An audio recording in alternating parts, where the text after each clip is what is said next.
Hey guys, I'm here to do a book haul. This is the second one I told you I was going to have this week. I'm getting another one in the mail today from Goodreads, but I'm not going to wait for it because I just want to get this done with. Sorry, I'm trying to get my camera to sit right. Yeah. The first three books I got from Plato's Closet, which is a clothing store where you bring in your gently used clothes and they give you money for it. And then of course they sell that stuff.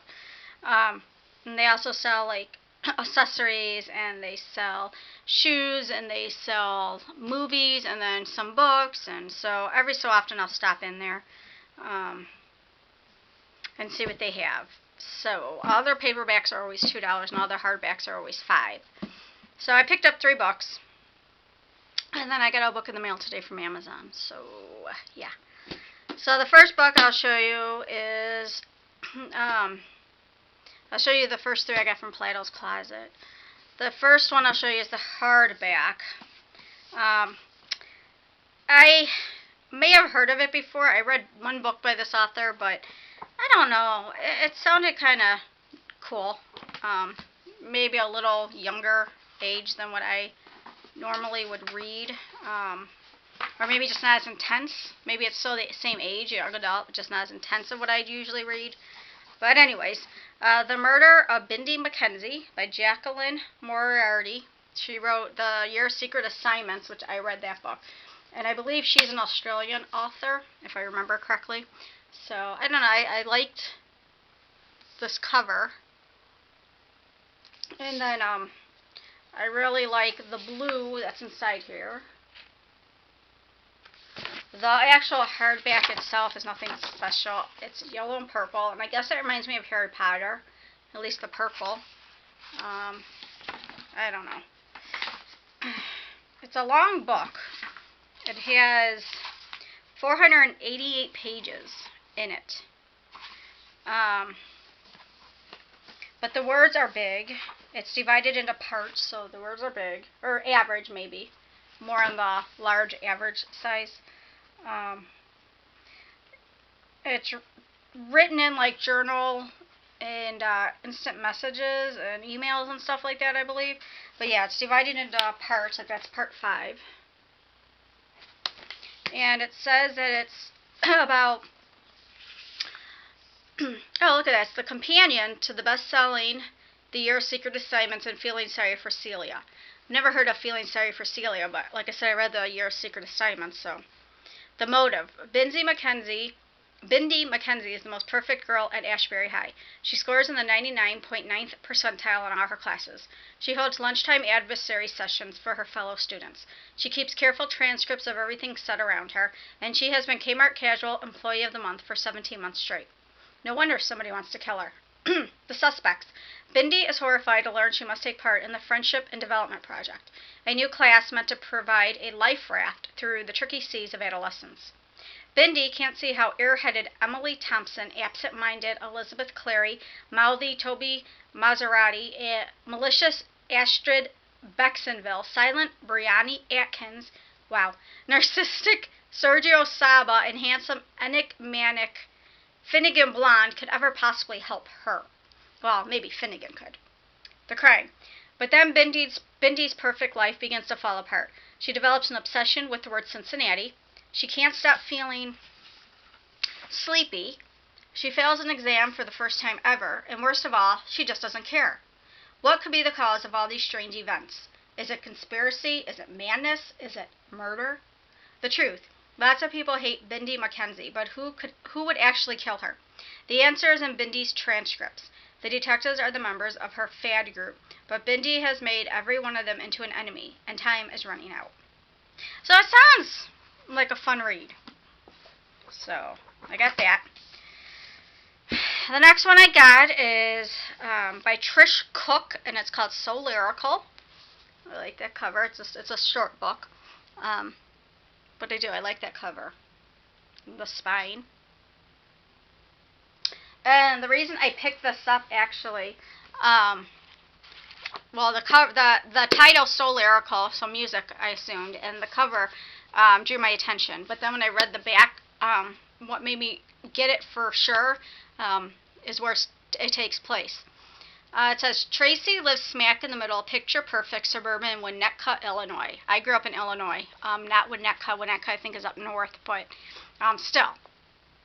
But her life is anything but cookie cutter normal.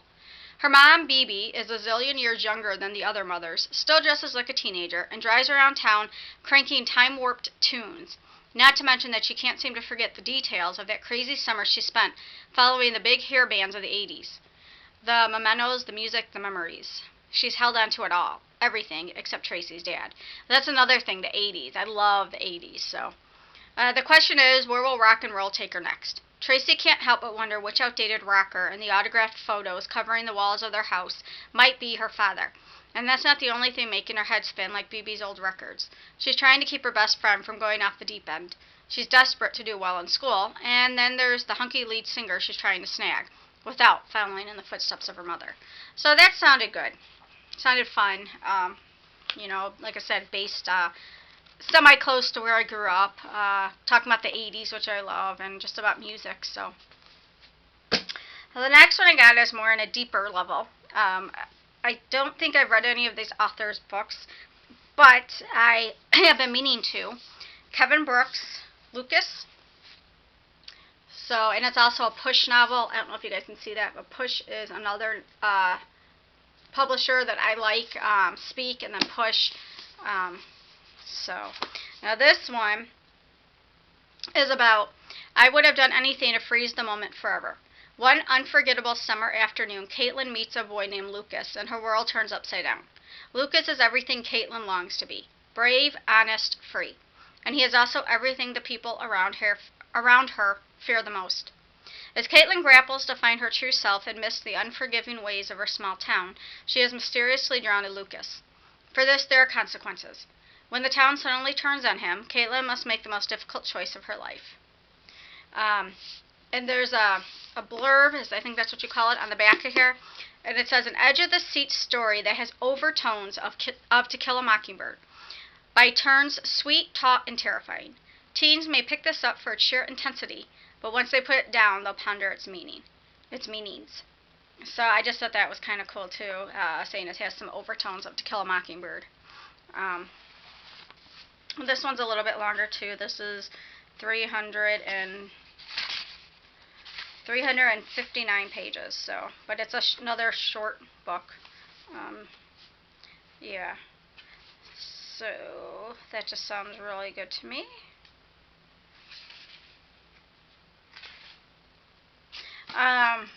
Then the book that I pre-ordered from Amazon that came today, just cover is gorgeous.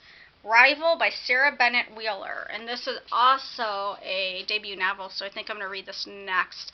I know I still have to read Other Words for Love. That's a debut novel, but this one is just, that is gorgeous. I love flowers. Like, I don't know, that's just so pretty. And then against the black and white background here, it's just a gorgeous cover. And that's the side of it. And I like the actual hardcover book itself. So it's black with the rival right here. And then, of course, the side. It's just so cool. And this is by Harper Teen. I'll go ahead and tell you what this one's about. Brooke. I don't like Catherine Pease. I could pretend everything's fine between us. I could be nice to her face, then trash her behind her back. But I think it's better to be honest. I don't like Catherine, and I'm not afraid to admit it. Catherine. I saw a commercial where singers used their voices to shatter glass, but the whole thing is pretty much a myth. The human voice isn't that strong. Human hatred is. Anybody who doubts that should feel the hate waves coming off of Brooke Dempsey. But I don't shatter. I'm not made of glass. Anyway, the parts that break aren't on the outside.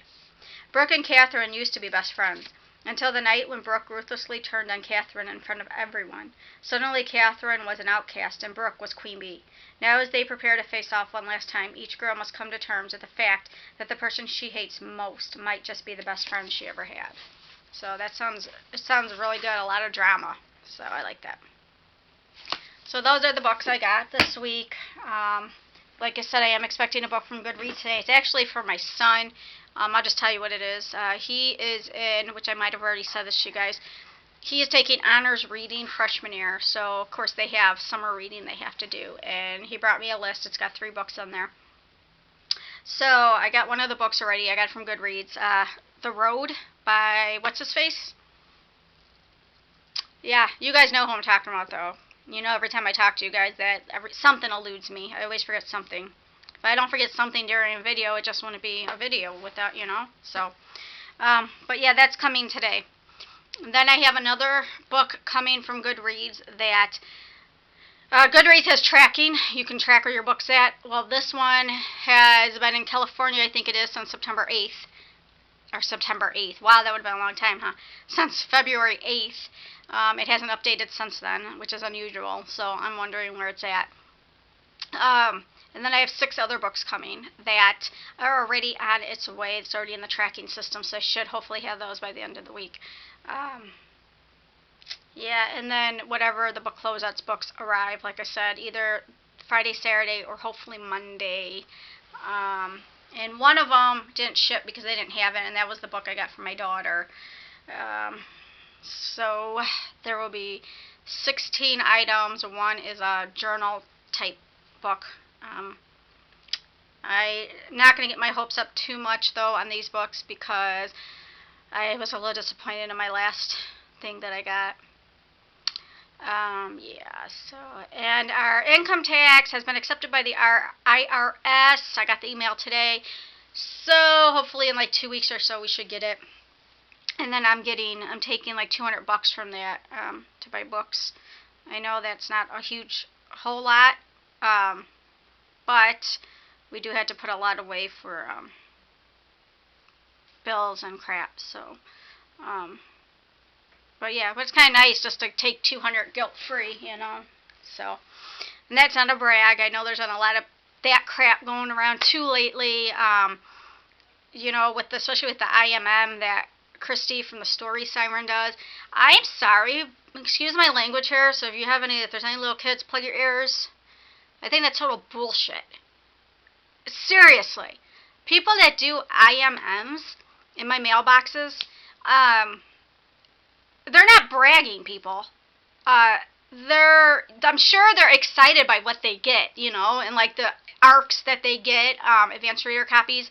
I'm sure they're excited about getting it, and maybe I'm sure a little bit of part of them feels special that they got them, but who freaking cares? They're showing them off to us because they want us to see what's coming out, what's out there, up and coming stuff, and to give us the heads up. There's nothing wrong with it. And if anybody out there has an issue with the IMMs, then don't watch them.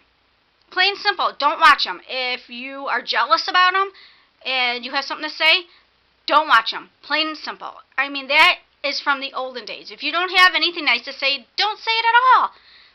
Come on. I mean, something as little as that. Christy has been doing that, and everybody else has jumped on board of it, and it's been going for a couple years now, and oh my God, now that'd be one thing if, you still shouldn't watch it, but it's one thing to make a comment if someone's like, oh, look what I got, haha, you didn't get it, you know what I mean?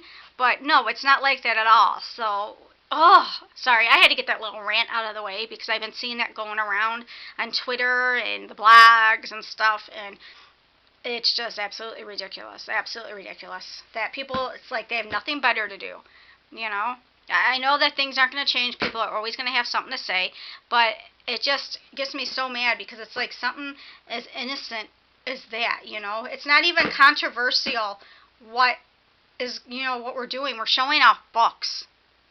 Whatever. Anyway, and I know the whole thing is the ARC thing, not what we bought with our own personal money, but, how else is it going to get out there to show people what's up and coming? I mean, yeah, you can read about it in that, but to actually see it, I don't know, this is my personal opinion, but to actually see it in somebody's hands when they show it, that to me is just more, I appreciate it so much more than just seeing the picture of it, on Amazon or something like that, if that makes any sort of sense.